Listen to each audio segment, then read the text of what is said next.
Alright, let's begin the Bible preaching. First, our first preacher coming from District 13.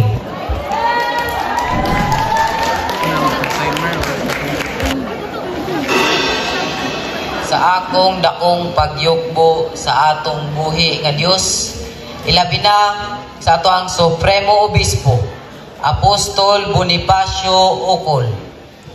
Ingon na usab sa atong mga kaobispuhan, mga kaparian, mga diakono, mga kapastoran ug sa tanang sakop sa iglesia ang lawas ni Kristo. Maayong gabi kanatong tanan. Ang akong tema mga igsuon, ang kinabuhi sa usa ka magtotoo sa atoang Ginoo. Mga igsuon, unsa man di ay ang kahimtang sa atong kinabuhi kaniadto sa wala pa kita nahimong magtotoo sa Ginoo. Basahon nato ang Biblia.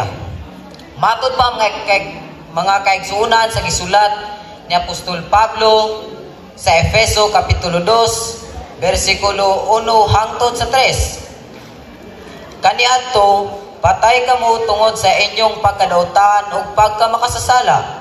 Gisunod ninyo ang daotang pagkinabuhi sa kalibutan ug ang pangulo sa mga kagamhanan diha sa kawanangan nga maoy nagmando sa ang pangulo sa mga kagamhanan diha sa kawanangan ang espiritu nga maoy nagmando sa mga tawo nga misupid sa Dios.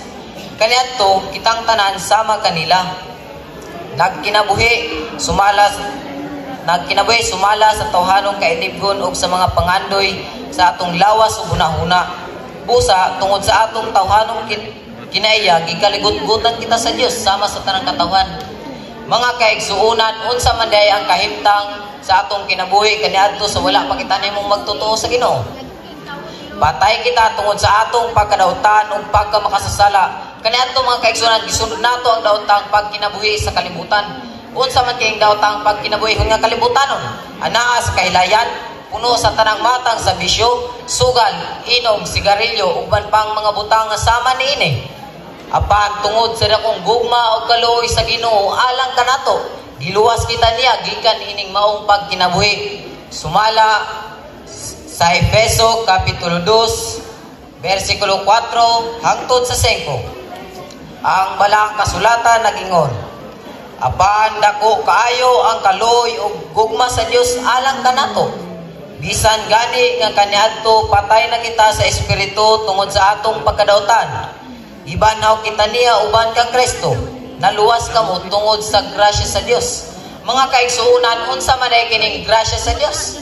Mao kini ang pagpalansang ni Kristo dito sa cross tungod sa imong sala. Iyang sala, akong sala, sa tanang sala sa tao sa tibuok kalibutan. Aron dili na kita magkinabuhi sa samang paagi sa pagkadautan, kundi magkinabuhi na ta para sa Ginoo. Sumala sa gisulat ni Apostol Pablo sa 2 Corinto kapitulo 5 bersikulo 15. Ang kasulatan nagingon, namatay siya alang sa tanang mga tao aron ang mga buhi dili na magkinabuhi alang sa ilang kaugalingon, kundili alang kaniya nga namatay ug gibanhaw tungod kanila. Mga kaigsuonan, bilang magtotoo sa atuang Ginoong Hesukristo, dili na kita magkinabuhi nga mapatuyangon sama sa bisyo, kundili magkinabuhi na ta sa pagkabago sama sa tawo nga bago nagbinuhat. Sumala sa 2 Corinto kapitulo 5 bersikulo 17. Kay bisan kinsa nga naiusap kang Kristo bago na siyang binuhat, ang daan miagina ug ang bago miabot na. Mga kaigsuonan, kung tinuod di ay mga kaigsuonan nga ikaw naiusap kang Kristo, ingon nga tinuod nga lawas ni Kristo ang imong daang pagkatao gikalansang nauban kang Kristo didto sa cross. Sama ni Pablo mga kaigsuonan sa Galacia kapitulo 2 bersikulo 20. Basahon na to ang Biblia. Si Apostol Pablo nagapamulong mga kaigsuonan sa Galacia kapitulo 2 bersikulo 20. Gikalansang ako uban kang Kristo dito sa cross. Busa dili na ako ang nabuhi, kundi si Kristo na nga aniya kanako. O kining kinabuhi ko karon akong gikinabuhi diya sa akong pagtuo sa anak sa Dios nga nahigugma ug nagtugyan sa iyang kaugalingon alang kanako. Mga kaigsuonan, unsay gingon ni Apostol Pablo matod pa niya? Ang akong kinabuhi, akong gikinabuhi diya sa Ginoo. Buti pasabot ni Apostol Pablo na wala na siya magkinabuhi sa tawhanon o kalibutanong pagkinabuhi. Apan kung aduna gihaboy mga kaigsuonan nako karon nga nagkinabuhi gihapon diha sa kailayan, aduna gihapoy bisyo sama sa sugal, sigarilyo, paghubog-hubog ug uban pang matang sa bisyo. Si Apostol Pablo mga kaigsuonan nagatambag kanato sa Efeso kapitulo 4 bersikulo 22 hangtod sa 24. Ang kasulatan nag-ingon, busa, hukasan ninyo ang daang pagkatao nga mao'y hinungdan sa inyong daotang kinabuhi kaniadto.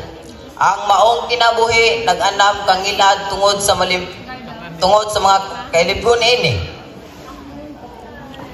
Ang maong kinabuhi nag-anam kang ilad tungod sa malimbungong mga kailibgon ini. Kinahanglang baguhon gayud ninyo ang inyong mga kasing-kasing ug hunahuna.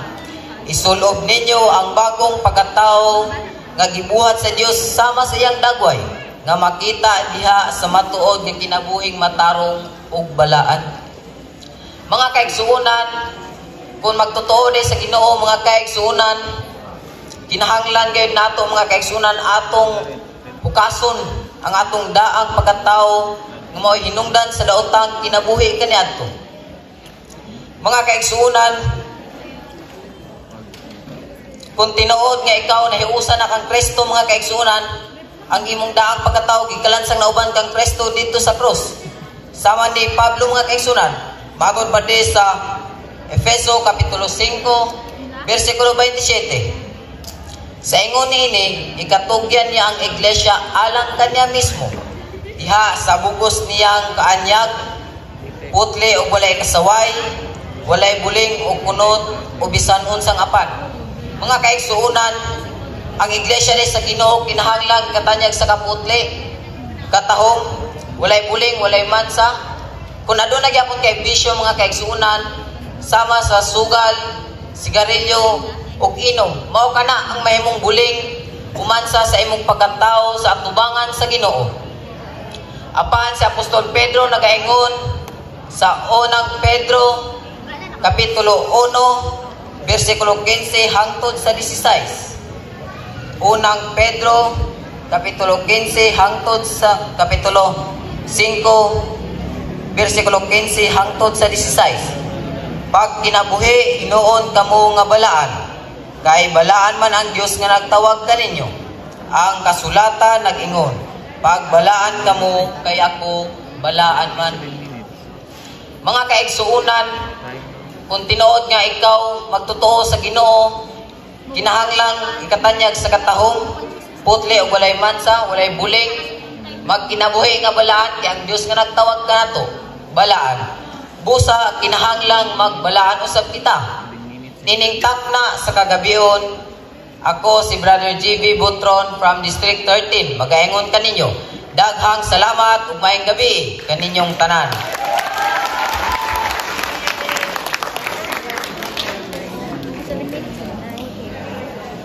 Our second preacher coming from District 16.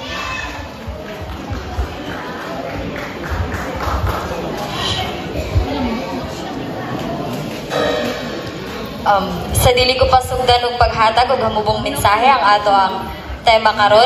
Moingon na ako kaninyo kung mga kaigsunan og maayong buntag mga kaigsunan sa Iglesia Lawas ni Cristo. Morning naman siya doon, no? Di naman siya mapugman.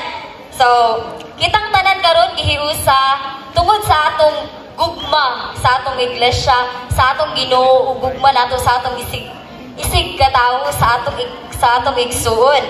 So, sa atong famous verse, famous jud ang tawag ani kay Mark, tanan jud nakabalo ni John 3:16. For God so loved the world that He gave His only begotten Son, nga ang tanan nga motuo niya maluwas ug makabaton sa kinabuhing dayon. Amen? Amen. So, Kitang tanan hiusa ra gyud diri nahiusa diri ra gyud karon tungod sa atong dakong gugma. So sa mabasa sa unang Juan Kapitulo 4, versikulo 7, niingon diri nga, mga igsuon, maghigugmaay kita, kayang gugma gikan sa Dios. Ang nahigugma sa iyang isig katawo, anak sa Dios, ug nakaila sa Dios. Ang wala mahigugma sa iyang isig katawo, wala makaila sa Dios, kay ang Dios gugma man. So, kita di ay nahigugma, dili tungod kay kanang love lang na ako siya. Nahigugma ta tungod kay ang Dios mismo gugma. Kaya aha man day magsugod ang tanan. Magsugod gyud sa atong amahan, di ba? So kay siya naghatag man nato og gugma, angay lang pud nga kita mahigugma kaniya. Amen. So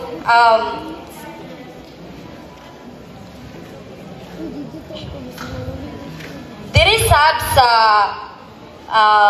Roma, Kapitulo 12, versikulo 5, nagingon diri nga, kita usab, bisan daghan, usa lamang kalawas nga nahiusa diha kang Kristo. Ug nalambigit kita sa usag-usa, ingon nga nagkalain-laing bahin sa usa kalawas. But pasabot, kita nga usa ka lawas ni Kristo bisan man nagkalain-lain kita nga distrito, gihiusa kita karon tungod sa atong dakong gugma. Kay ana ba sa atong kanta nga usa ra gud kita kalawas, usa ka lawas kita ni Kristo. Si Jesus atong pangulo. Kitang tanan nga naa diri karon iyang mga karnero. Karon ang karnero naka white man. Known ang karnero sa iyang kanang white nga kuan, di ba? Sa iyang white nga panit. Karon, so ang but pa pasabot ani kaning mga kuan, mga naka-decolor kanding ni. No? So, dili day tanawon sa ato ang kuan, dili tanawon sa ato ang gisuot. Tanawon day diha sa atong kasing-kasing. Amen. Kay kung limpyo kag kasing-kasing, dawaton man ka ni Kristo, good? No? So, ningon pa dyan siya diri sa iya sa 13 versikulo 9 nga, higugmo ang imong isig katawo sama sa imong kaugalingon, which is mahigugma ra ka sa tao ay sa imong isig katawo sama sa imong kaugalingon kung ikaw mismo naanay gugma sa imong kaugalingon, di ba? Kaya usaon nimo paghatag o gugma sa laing tao kung ikaw mismo sa imong kaugalingon wala nimo hatag, bisan man gani ang gamay pag-amping sa imong kaugalingon, dili nimo mahatag kay ang kasagara jud karon imong madungog kay kanang mo na ba nay hungong si mong nga enjoy life is short, di ba? Paperman nato na madungog, pero sige mabuntag ka dungog nga kanang life is short, so life is short, but kanang nay kanang kinabuhing dayon nga mas taas pa sa atong kinabuhi karon. Nganong kato ang dili nato pangandaman, diba? Mo na mo nga nagkuan man mi kanang St. Peter man mi nakapangandam naman mi sa mong kuan. Sa imuha na siyang material, diba? So sa imuhang kanang sa imuhang everlasting life, sa itong gitawag everlasting life, sa atong imong kinabuhig dayon, igsuon, kinahanglan na gid kayo nato ning pangandaman karon, di ba? Kay kanusa pa man day ta mangandam kung ulahin na ba ang tanan? No? Kay kanusa man nimo matawag nga ulahin ang tanan, be? Ug nagkuha na, nagtingit na dira sa nagtinga na. No? Kay basta ra ba dira na jud biyata makapangayo og kanang mana nga ka Lord kanang anak bi ako nimo. Nagbingit na kasakit tungod kay kanang lalo ba tinga na.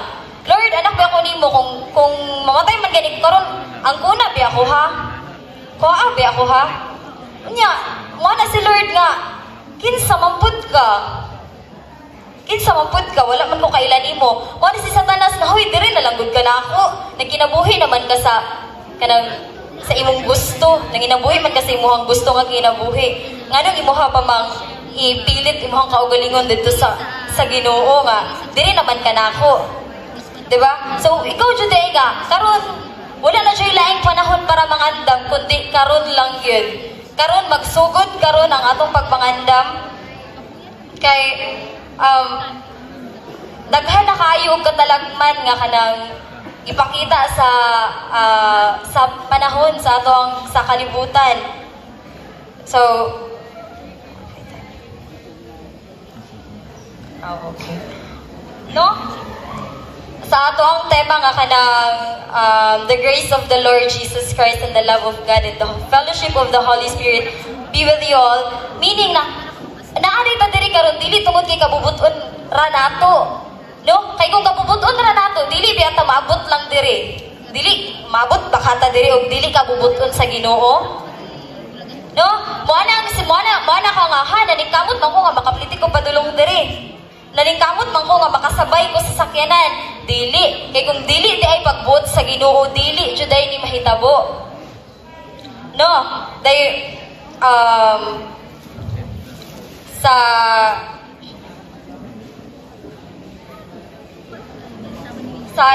ikaduhang Korinto Kapitulo 3 sa versikulo 13 which is kanang kuan siya kanang sa English kay na siya 14 pero sa Bisaya kay 13 ra siya. Mingon ako ang grasya sa Ginoong Hesukristo, ang gugma sa Dios ug pakig-ambit sa Espiritu Santo sa kanunay magauban kanatong tanan.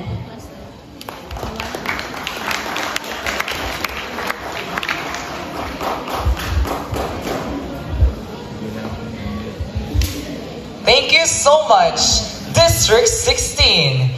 And our third preacher coming from District 7. Sa akong pagyukbo sa atong labaw mga gahom nga Dios nga diin nagabuhat sa tanang mga butang makita man o dili makita. Ug ingon man usab sa akong dakong pagtahod sa atong Supreme Executive Bishop na mao si Apostol Bonifacio Ocol, maayong gabi Apostol. O gingon man usab sa District Bishop dinhi sa District 6 na mao si Monsignor Idi Bayona, may gabi Mons. O sa tanang mga kaparian, pastors, deacons nga niya karon, mga professional leagues of professionals, mga delegado-delegada, ginikanan kabatanunan, kutob sa mabot ni akong tingog, yukbo ko ang akong dakong pagtahod, usa kay may buntag kanatong tanan. Karong gabi, karong buntaga mga kaigsunan ko, ang akong igasay-say diha kaninyo nga mensahe diri makutlo sa Salmo, Kapitulo 139, versikulo 13 ngadto sa 16 nga nagauluhan kini. A precious life of a person. Life is a precious gift of a person. Ikaw ang nagbuhat sa tibok kong lawas, ikaw ang nag-umol kanako sa sabakan sa akong inahan. Gidayin ko ikaw kay kahadlukan ka man, katingalahan o kahibulungan ang tanan mong gibuhat, nasayod ako niini pag-ayo. Mga igsoon, have you ever questioned yourself or even examined yourself? Unsa ang inyong ginailang nga mga labing halangdong butang o pinaka-importanting butang nga inyong nadawat sa tibok nyong kinabuhi gikan sa Dios? Mao ba ang pagbaton og daghang salapi o kwarta niining kalibutana? Ang pag-angkon og bulawan, mga alahas, mga dagkong kayutaan o kabtangan, sayop ka na mga kaigsunan ko. Daghang katawhan niining kalibutan nato karon ang nahimulag sa iyang dalan o gikalimtan siya kay tungod mas ginauna pa nila pagpangita niining mga butanga. Sultihan ko kamo mga kaigsunan. Ang dakong grasya na gikan sa Dios o ang labing halandong gasa gikan sa Dios mao ang kinabuhi sa tawo. Ang nakita na buhi karon mga kaigsunan. Amen? Amen. Halangdon ang isa sa sinugdanan mga kaigsunan atong masinati diri sa Genesis Kapitulo 1 versikulo 26. Unya miingon na usab ang Dios, buhaton nato ang tawo sama sa dagway. Siya maoy magbuot sa mga atong isda, sa mga langgam, sa mga kahayupan o sa tanang ihalas o mananap. gihimo sa Dios ang tawo susama sa iyahang dagway. Now look to your right and left, lantawa ang imong mga katapad, mga kaigsunan. Mao ka na ang dagway nga susama sa dagway sa Dios. Halangton ang musa ka kinabuhi sa tawo. Kay mao kay gitagana sa Dios ang nagkalain-laing responsibilidad na iyang pagatumanon o pagahimuon nining kalibutana. Labaw sa tanan ang pinakalabaw tumong og tuyo nganong gihimo ang tawo niining kalibutana aron lamang sa pagpangalagad diha kaniya o pagsunod sa iyang mga kasuguan. Sumala sa iyang giingon diri mga kaigsunan ko sa Ecclesiastes. Ecclesiastes kapitulo 12 mga kaigsunan versikulo 13. Ang basahon nagaingon, humani ning tanan usa na lang kabutang nga ngay kong isulti, tahura ang Dios ug tumana ang iyang mga sugo, kay maura kini ang tuyo sa pagbuhat sa tao. Klaro tataw mga kaigsunan atong nadungog mismo sa balaang kasulatan. Nganong nabuhi ang tao, nganong gitagaag kinabuhi ang tao, aron lamang sa pagpangalagad diha kaniya o pagtuman sa iyang mga kasuguan. Apan subo pamalandungon kay daghang katawhan sa karon ang nahimulag sa iyang dalan mga kaigsunan ug gikalimtan siya ang pagpadayon sa paghimo sa mga butang na walay kapusdanan. Is that how you see your life as a precious gift from God? Inana ba nimo paglantaw ang imong kaugalingon isip usa ka dakong gasa gikan sa Dios? Ang paghimo sa mga butang na walay kapusdanan, ang pagpalabi sa imong tawhanong kailibgon, ang pagsupak sa iyang mga kabubuton. Sayop kana na batasan mga kaigsunan ko. Nakita mo ang akong mga bukog sa paghulma paniini nga giayo pagsumpay-sumpay sa sabakan sa akong inahan. Sa dihang nagtubo ako dito sa tago, nakita mo na ako bisan sa wala pa akong matao. Ang tagal sa panahon alang kanako nasulat na sa imong basahon. Bisan sa wala pa kini nagsugod. Mga kaigsunan ko, nakapasalamat na ba mo sa Ginoong Dios sa kinabuhi nga inyong nadawat? Wala ba kamo nagmahay nga kamo nabuhi nining kalibutana? Sultihan ko kamo. There are lots of people now keep on blaming God kay tungod sa kinabuhi nga ilang naangkon, sa klase sa kinabuhi nga ilang naangkon. Despite of that reason, always remember mga kaigsunan na pagpasalamat, pangayog pasalamat sa Ginoong Dios kay ikaw nabuhi nining kalibutana, ikaw gaginhawa mga kaigsunan ko. And we are blessed kay kita aniya karon naka-attend kita sa Inter-District Fellowship diri sa Gaulan, Diplahan mga kaigsunan. Subo pamalandungon gani kay adunay mga tawo na sanglit gibawian lang sa ilang kinabuhi. Bisan gani mga gagmayng bata nga anaa pa sa taguangkan sa ilang inahan o maupay paggawas bago sa taguangkan sa ilang inahan, sanglit gibawian sa ilang kinabuhi. Kay wala kita kabalo sa gitagal nga panahon nato nining kalibutana. Maong always take actions according to His will. Actions na dili nimo kamahayan inig abot sa panahon. Actions na uyon og sibo sa iyang kabubuton mga kaigsunan ko. Kay dili kita aksidente na maluwas ni ining kalibutana og dili sab aksidente na kita malaglag. It's a matter of choice. In fact, it's our choice kung asa kita ni ining kalibutana o unsaon nato pagdala ang kinabuhi nga gigasa sa Dios nato niini mga kaigsunan.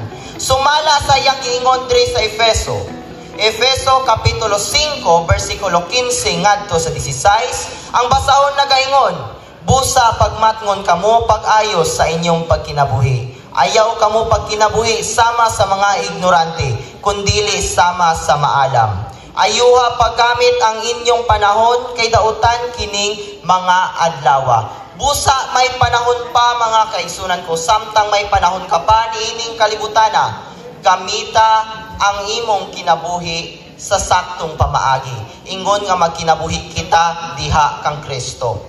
Kay garbo nato mga kaigsunan ko na mawala man kita niining kalibutana, nabuhi og namatay ka nga iya sa Dios. Sumala sa iyang giingon diri sa Roma mga kaigsunan kapitulo 14 versikulo 18. Ang balaang kasulatan nagaingon mga kaigsunan ko. Sugdo nato sa 7. Kay walay usa kanato nga magkinabuhi o mamatay alang lamang sa kaugalingon, kun buhi kita ang atong pagkabuhi alang sa Ginoo, o kun mamatay alang usab kita sa Ginoo. Busa buhi kun patay, iya kita sa Ginoo. Mga kaigsunan, klaro og tataw pagkaanindot nga kung ang atong kinabuhi nga gasa sa Dios gamito na nato sa saktong pamaagi, atong maangkon ang kaluwasan inig abot sa mga katapusang adlaw. Life is the biggest blessing na gikan ni Lord. And there's no such things that could replace the value of life. Ang pag-angkon og mga salapi, kwarta, bulawan, ang pagbaton og dagkong kayutaan o kabtangan, mga kaigsunan ko, dili ka na ikabaylo sa kantidad sa kinabuhi nga gasa sa Dios sa tagsa-tagsa kanato. Amen? Amen ba, mga kaigsunan? Busa alang sa pagtapos ning akong mensahe, tuguti akong ipabilin diha kaninyo ang usa ka mahinungdanon nga panghimangno. Na sa pagpadayon nato sa pagpanginabuhi ni ining kalibutana, mga kaigsunan, atong ibutang kanunay sa atong alimpatakan na ang kinabuhi gasa gikan sa Dios. Dili nato usikan, dili nato abusaran. Gamita sa saktong pamaagi, ingon nga ikaw magkinabuhi diha ni Kristo. Mao lamang kana, mga kaigsunan ko, ug usbon ko usa kada kong may gabi kanatong tanan. Thank you so much, District 7.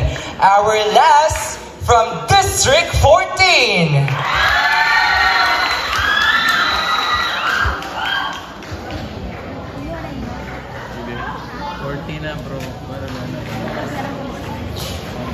Dalay ko ng Diyos ning takna sa sayong kabuntagon ug sa ato ang Supreme Executive Bishop nga mao si Apostol Bonifacio L. Ucol, kauban sa iyang mga Monsignor ug sa mga kaparian, mga pastors sa nagkalain-laing distrito.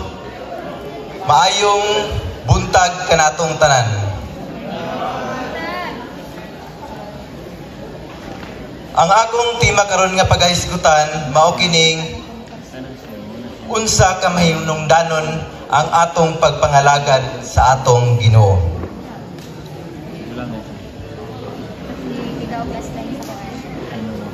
Nag-ingon ang balaang kasulatan nga mabasa sa Roma Kapitulo 12 versikulo 1 nga nag-ingon, busa mga igsuon tungod sa dakong kaluoy nga gipakita sa Dios kanato, hangyoon ko kamo sa pagtugyan sa inyong kaugalingon ngadto sa Dios, ingon nga buhing halad balaan ug nagapahimuot kini kaniya. Mao kini ang matuod nga pagsimba nga angay ninyong ihalad. So sa ato pa, mga kaigsuunan, ang gusto sa atong Ginoong Heso Kristo nga ang ihalad kanato dili kanang halad nga patay, kundili buhi. Ang uban murason sa ilang kaugalingon nga dili sila katarong og pangalagad tungod kay ang uban moingon nga mga lagad lang og naay tuyo sa simbahan sama sa kasal, bunyag o patay. Mao kanang kadalasan nga atong madungog, musimba lang kung naay tuyo sa simbahan. Wala nila huna-hunaa nga ang pagpangalagad usa ka mahinungdanon buluhaton nga gisugo sa atong Ginoo. Nag-ingon ang uban mo rason, Brad, dili ko mga lagad sa karon kay mga lagad ko musamot man hinuon ang pagsulay. Mga kaigsuunan, sultihan ko kamo, ang pagsulay kabahin sa kinabuhi sa tao. Kay ug walay pagsulay, dili makalahutay ang tao. Karon akong pamatud-an kung anong ang tao nabuhi pinaagi sa pagsulay. Ang tao kung kamatyonon na, isulod ka na siya ICU. Kita mo ng monitor sa ICU. Di ba pag ang dagan niya, tut, anana yung dagan, meaning buhi pa ng tawhana. Kung ang tao straight na ang yung dagan si kinabuhi, tut, kana, kamatyonon na ng tawhana. Karon papilion mo unsa mang dalana inyong sundon. Ang dalan nga halapad nga walay mapagsulay o katong dalan nga puno sa mapagsulay nga nagbalod-balod sa pagsulay.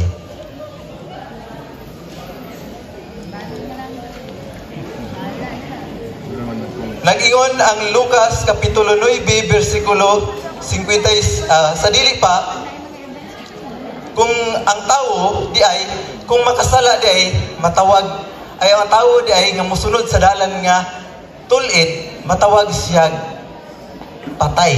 Sumala sa akong example ganina. So, sa Lucas Kapitulo 9, versikulo 57, nag-ingon siya,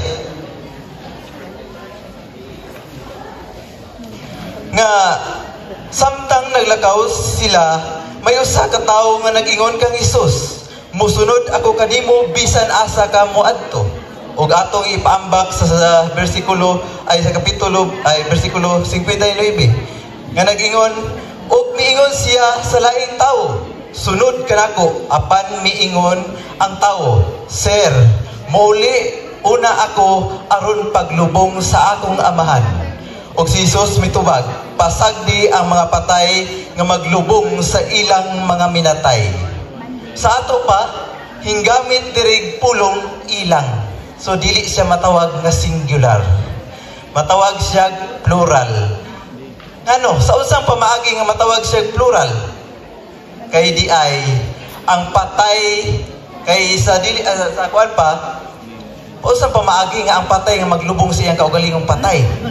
Diba? Makaingon ta na. Kay di ay ang patay o ang naglubong otro pong patay. Karon mga kaigsuonan, lingiya ang inyong tapad o kuhita, buhi pa ba ka? Ina. Kay kung dili ka na siya mo katawa, pasabot, patay na siya. Patay na kay nakatulog na.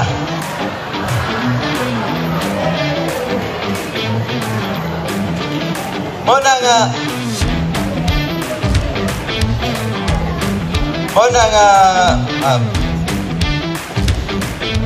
ang tao sumala sa akong ingon nga sa pagkuhit ninyo usa may dagway niya nabay nagmalit nabay dagway nga nadungguan og himaya. Nakabalo ba mo ko sa himaya? Usa man ang himaya, Brad? Kana bang himaya? Di ba pag moingon ang pare, himaya sa Diyos sa kahitasan. Diba? Mana ang pare. Kung itubag sa membros, amua dito, mingon, panagdait. Panagdait sa katawhan. Diba? Ang himaya di ay kalipay nga hilabihan. Sumala sa feedback sa inyong ipangkuhit, nadungguan ba sila himaya? Ang uban nga tawa, murang nadungguan siguro himaya. So, unsa man kuno, ay unsa man di ay, ang pinakamahinungdanon sa atong pagpangalagad. Ang pinakamahinungdanon sa atong pagpangalagad, mga kaigsuunan, kung mudangat na ning gitawag nila og death. Kamatayon. Kung sa English pa siya, death. So, mga kaigsuunan, basig moingon mo, Brad, rose feeling man kaning rose feeling man ang imong death. Kuan man siya na kuan man na may H.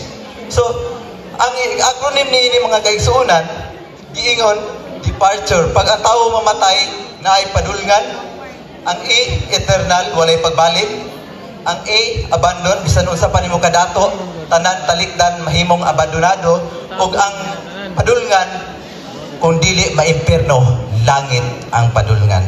Mo na hinuktuki mga kaigsuunan, kahinaot nga ang hinaot po nga karundaan mo desisyon na ka sa imong kaugalingon ug unsang dalana ang imong padulngan.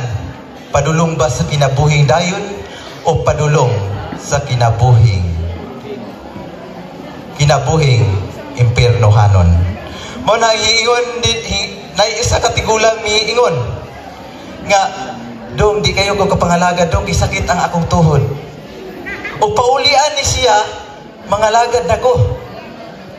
Akong siya giinan, nay, ayaw ing nanay, nga, dugangi pa ng sakit sa imong tuhod. Kana na pong pikas tuhod, may pasakit, ay, dugangi imong sakit, kana na pong isa ka tuhod.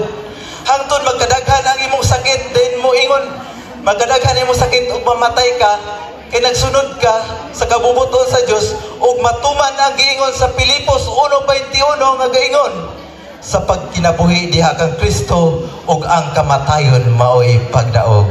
Daghang salamat ug mayong gabi kanatong tanan.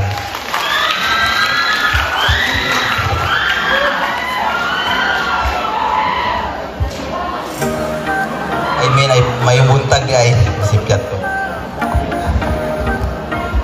Daghang salamat, preachers.